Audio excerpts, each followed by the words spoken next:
Assalomu alaykum. Biz oldingi darslarimizda imtihon aplarininki javoblarini tanlagan chog'da alaydirangni ko'rsatadigan vaqtlarni amalga oshirdik.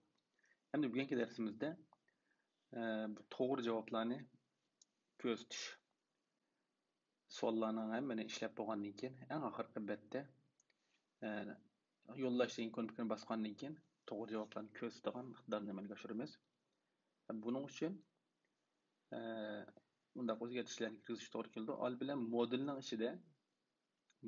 ichida biz ma savol deganga to'g'ri javob uchun bir to'g'risi deb bo'lakdan birini qo'shayli. To'g'risi degan bo'lakninki tipi int bo'lsin. Bu to'g'ri javobning ret numerini saqlaydigan. Endi ma javoblar uchun javoblarga qaysi javobning to'g'ri ekanligini aniq bilish uchun buningga id deb bir int tipliq bo'lak qo'shayli. Modelning o'zgarishini tamomlab bo'lgandan keyin biz endi bu CSV hujjatimizning ichiga kirib, CSV hujjatining ichidagi shu rasmning oxiriga shu to'g'ri javobninki ret numerini yozayli. Masalan, birinchi savolda rasm yo'q. Shunga bo'sh o'rindan birini qo'yib 2. Birinchi savolning to'g'ri javobi 2. Ikkinchi savolning to'g'ri javobi 3. Uchinchi savolning to'g'ri javobi 3. To'rtinchi savolning to'g'ri javobi, to'rtinchi savolda rasm yo'q. Shunga cheklik başdan birini qo'ygandan keyin uning to'g'ri javobini yozamiz. 5-chi savol.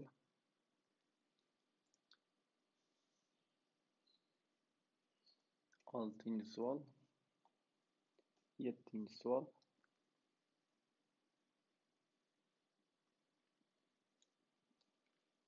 8-chi savol.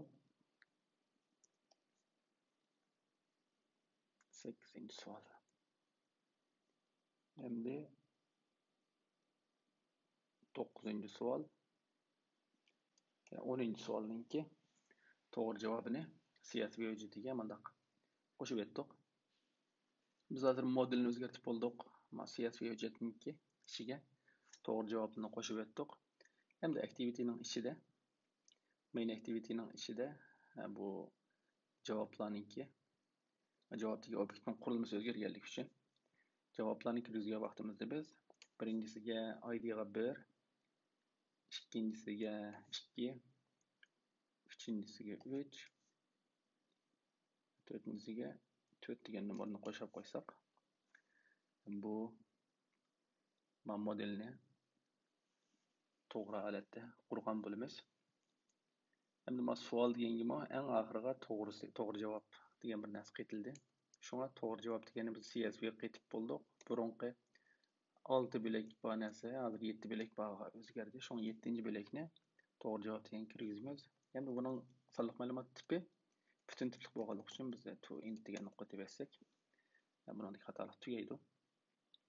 Endi biz modelni o'zgartib bo'ldik, sonliq ma'lumotga o'zgargan to'g'ri javob qo'shilgan holatdagi sonliq ma'lumotlarni akirib bo'ldik. Bu ishlar tamomlangandan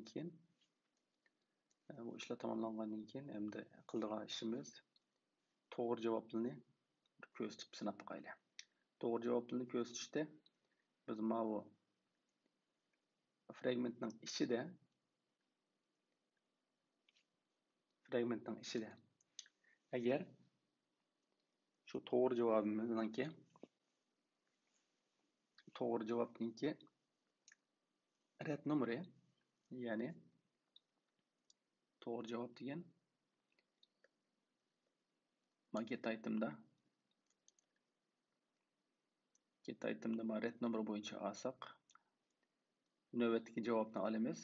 Navbatdagi javobninki id'si bilan nima tang bo'lish kerak desanglar, shu savol degan obyektninki to'g'risi degan bo'lak ikkisi tang bo'lgan chog'da bu to'g'ri javob bo'lgan bo'ladi. Endi bu ikkisi to'g'ri bo'lsa, bu ikkisi teng bo'lsa, buni ifning ichiga kirgizamiz shartni. O chog'da card view'ninki rengini biz yeşil rengga o'zgartiraylik. Yeşil rang deganni kodning o'zini ko'chirib, bu yerda rang nomerini, rang ismini green deb yozsak, yorug' va qorong'i ikki xil yeşil bor. Buning qorong'i yeşilini tanlab qo'ydik. Buni tanlab bo'lgandan keyin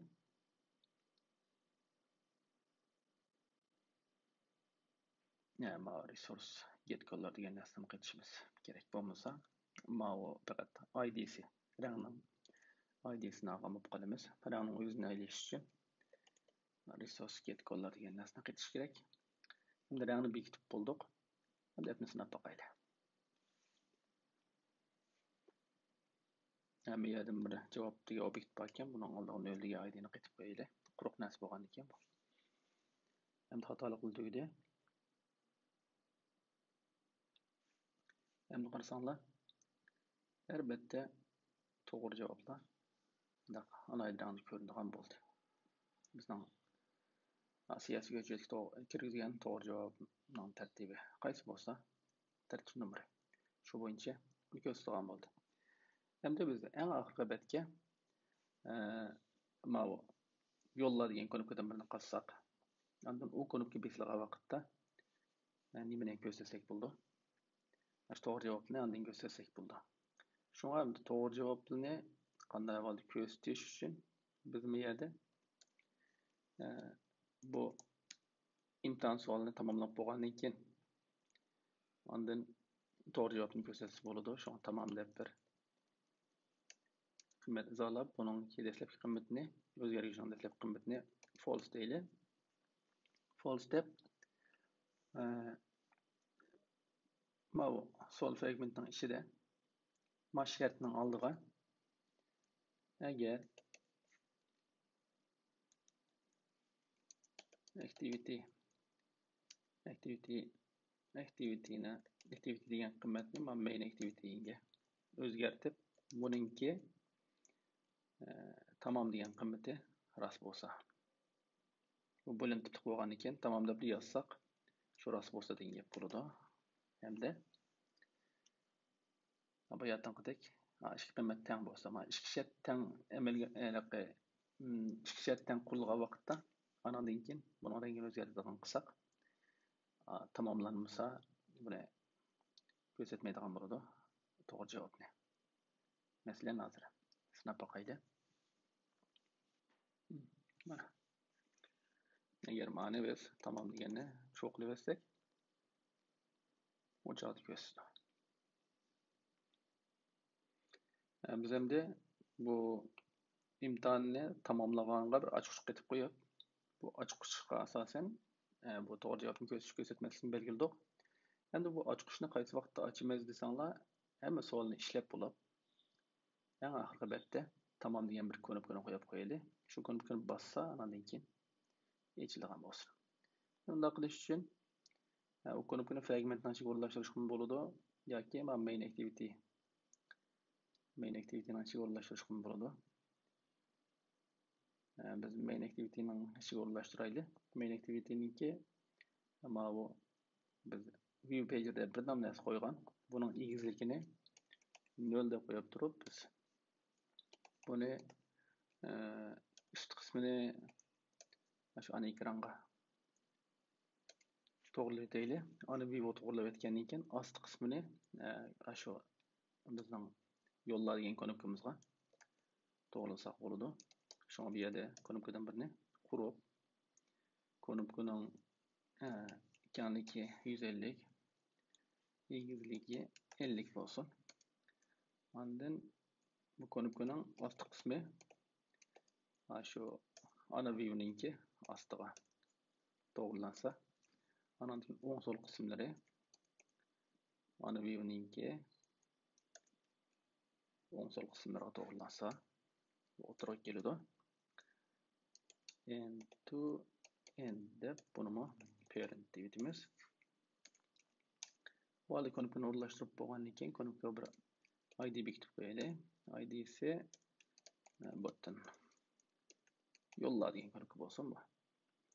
Ondan bununla text deb tekstiga biz savollarimiz Türkçe bo'lganligi uchun buni Türkçe gönder deb konupka qo'yaylik. Ondan bu bek ostiga kelib qoldi. Şu aslında hazır o'rin tashlab margin button bir 30 etrafida o'rin tashlab qo'yaylik. Ondan ustidagi page viewer'ning asti qismini shu konupka to'g'rilasak bottom to top of shu button yo'lla mana to'g'rilasak ana asti qismi to'g'rilanib bo'ldi. Endi buningga azroq o'rin tashlab qo'yaylik. Konupkaning ustida bir 20 nokta aniq tashlab qo'yaylik. Shuning bilan ana ekranda konupka qatgan bo'ldik. Bu konupkani biz 10-betga borgan chaqda ko'rsatgan qilamiz. Shunga buningki konupkaning ko'rinish xosligini, ko'rinadigan xosligini ko'rinmas qilib belgilab qo'ysak, yoshirinib turdi. Konupkani yoshirin qilib qo'yib turib, bu konupka emas, mana view page to'g'rilanib qoldi. Ko'rinish xosligini mana konupka qilsak, konupka yoshirindi. Konupkani qaysi vaqtda ochamiz desanglar, 10-betga vaqtda ochamiz. Endi bu yerga biz konupkadan birini izolab qo'yaylik. Button deganning o'zi button null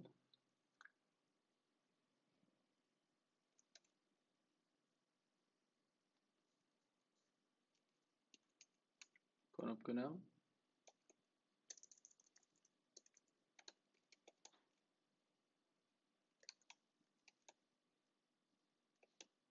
besilgan chog'dagi nima ish qilish kerakligini, konupka besilgan chog'da nima ish qilish kerakligini bu yerga yozamiz. Hozircha bu konupkani bossa biz mana tamom degan qimmatni rost qilgan. Dastlab boshlagan chog'da tamom degan qimmat false bo'lgan. Bunda qanday qilaylik? Ondan bu konupkamiz 10-betga borgan chog'da ko'rinadigan qilishimiz kerak. Biz bunda bo'lgan ekan view page'ning bet yo'rilsa degan shu hodisaning ishiga bet numerini bet almashgandan keyin bet almash 10-bet bo'lgan chog'da anadan keyin ashni konupkani ko'rsatsak bo'ldi. Unda qilish uchun view pager register on page change callback deb mau bet almashgan hadisini qabul qiladigan bir funksiyani bunga mushsullik qatimiz. Bunu qaytish uchun object deb view pager ishkininki on page change callback bet yutkilgan bet sirilganda bet tanlanganda degandek ashuna funksiyalar bor. Biz mana bet tanlanganda degani tanladik. Endi buning ichida bet taqdim o'zgargan vaqtda biz bet o'zgarganda betninki mana qarasanglar position deb numeri bor. Position degan qimmat 9 bo'lsa, oxirgi bet bo'ldi. Bu 0 dan boshlangan bo'lganligi uchun if position 9 bo'lsa, ondan konupkani ko'rsatsak bo'ladi. Ya'ni unda qilish uchun if deyishning hojati yo'q. Biz shu is visible degan xoslikni mushundan qimmatga qilib qo'ysak bo'ladi. Button is visible dan position dan 9 desak, shu o'rin 9 bo'lgan chaqda ana keyin konupka ko'rinadigan bo'ldi. Biz mana button degan qimmat bermabdik, shunga id botdan yolla deb meydi. Qimmat berib etsek, anda ishlaydi.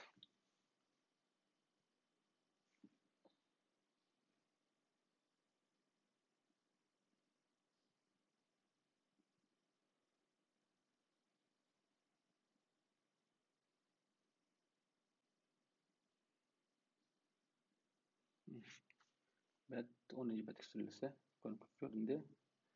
Başka betilde konup görüşülüğün boldy. Endi bu gönderdiğin konukunu besitip betini örüp baksak doğru cevap görünüğün boldy.